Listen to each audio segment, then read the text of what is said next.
Can I just ask, Nathan, the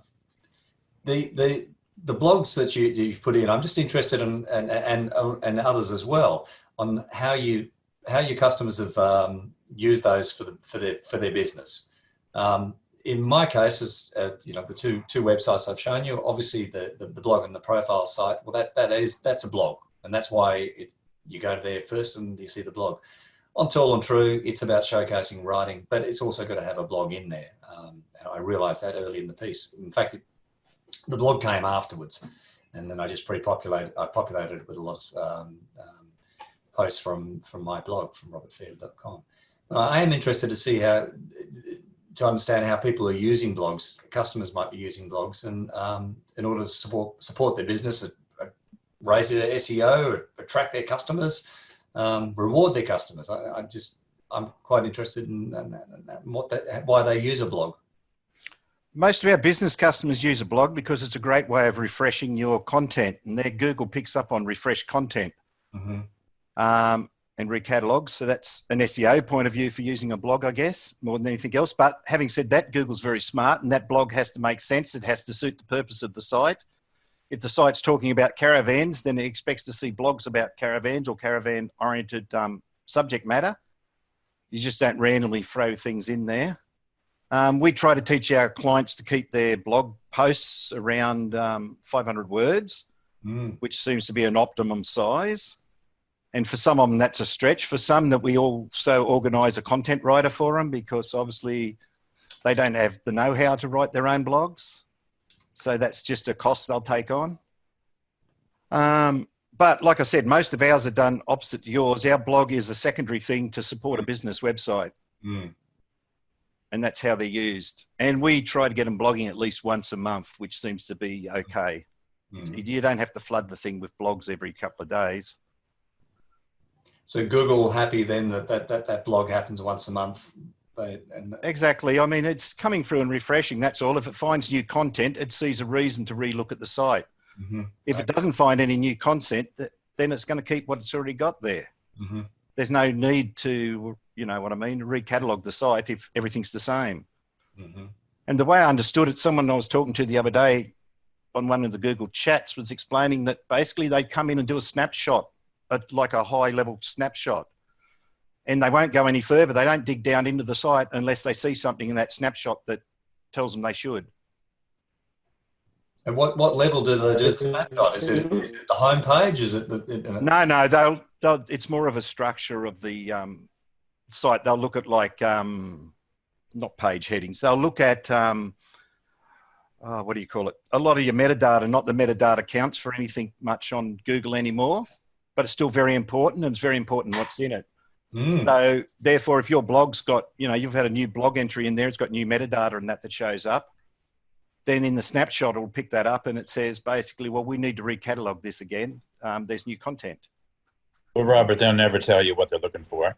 They don't tell you how their algorithm. That's right. They don't keep, but there's some very good, as you know, we've mentioned it before at meetings, and I can put the names up again. I forget at the moment.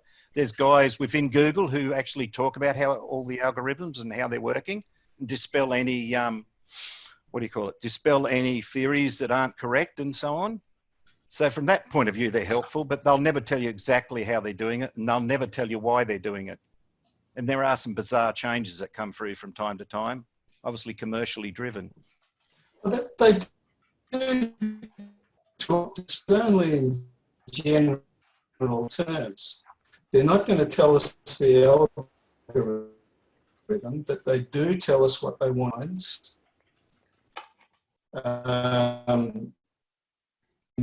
Just in Google SEO. While we're on the subject, my wife is one of the clients that I've got who operates a blog and has been for many years. So, yeah, it's a bit of contrast to yours, Rob. She's a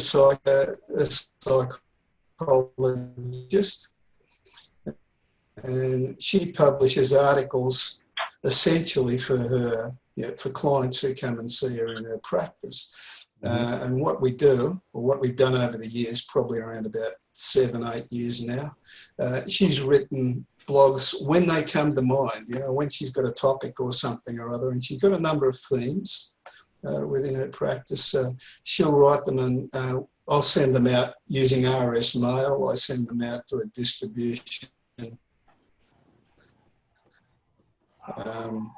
that she collects over time.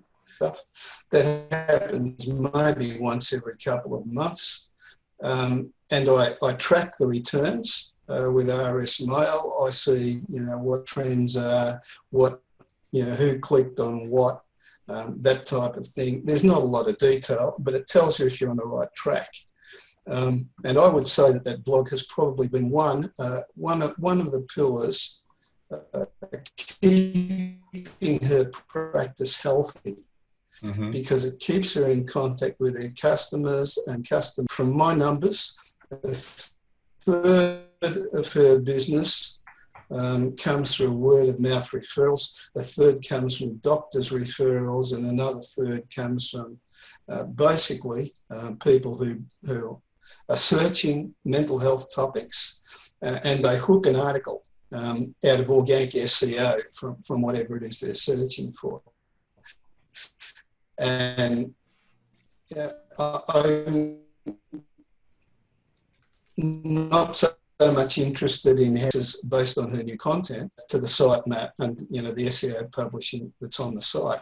That's cool. But I look at the numbers and I see that her top dozen articles are all above the fold, above the in the top half dozen results for the queries that we target. So in general terms across the spectrum, she gets very good results from her blogging and good exposure. And it's just a good practice, but we're not disciplined. She doesn't send out an article on a weekly basis or a monthly basis. That doesn't matter. She's just got a body of work there that's been built up over around about 7 or 8 years. There's enough of it that we are looking at collating it and editing it and publishing it as some kind of book. Mm-hmm. But there's other projects in that area, so there's not a priority, whatever. But that's how she does her blogging. And I've had a couple of others, even Industry do blogging about their areas, especially like engineering products, automotive products, the technicalities of tuning and all the rest of this stuff. And I try and follow the same model with them. And I think really that they do get, in fact, I can see it in the numbers, in the SEO numbers. I can see it in those hit counts. I can see it in the link backs. Good knowledge of the blogging that they do, and it doesn't have to follow any rules. You've just got to do it. Whenever you can, you just got to do it. So Russell's got a blog site. It'd be nice to see the URL. I'd love to look. It's called talkingroom.com.au. That's talkingroom, all one word, .com.au. Russell, was it you that's on the ADSL connection? No, that was me. I was just saying, Russell, I don't know about anybody else. I found it very broken. I couldn't hear it. Someone must be standing on the Mornington cable. Sorry if I'm not coming through. I got the. It looks good. I've got it up there with some stuff to inspire me. What was the sending out bit, Russell? Did you say you also use an it's email all list? RS Joomla, the whole site. Okay, excellent. Well, with the comments as well. So I'll see. Yeah, I use this site is probably 90% RS Joomla product, mm-hmm. And it has the comments on it. Not that anybody ever posts any comments. Mm. Your psychological patients tend not to do that, but that's not for lack of trying. Mm-hmm. But yes, I use RS Mail on this site to distribute newsletters. Basically, every article has been sent out to a distribution list of about 300 people. Okay. I edit the emails and send them out. And, I think that's an important point. So forth. It's a regular process.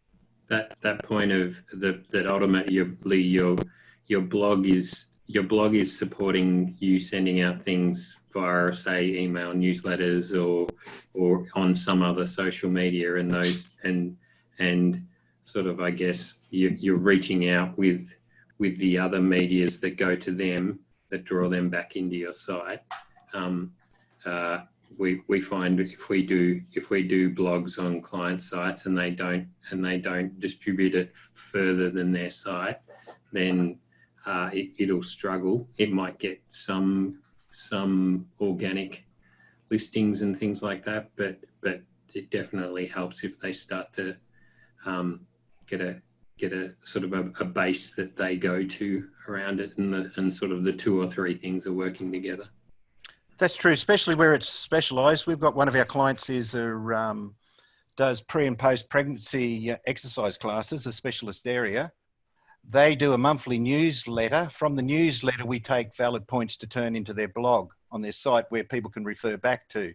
But basically, they have their email list, which is in the thousands that they email out. And those people are very active too, which makes a lot of difference. Their site ranks very well due to the fact of how active their actual clientele are.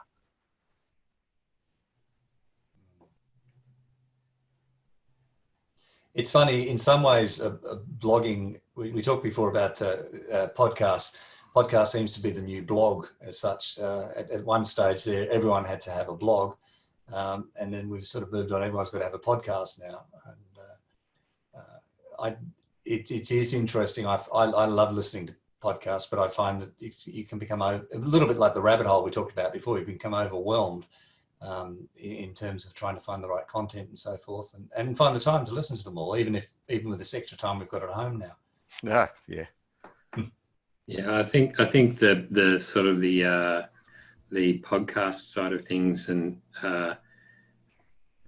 that'll, you can see that sort of is a little bit winding down into back into, say, clips and things like that, and people are valuing sort of the clips out of the podcast just purely because not everybody can listen to every podcast that's going. Yeah.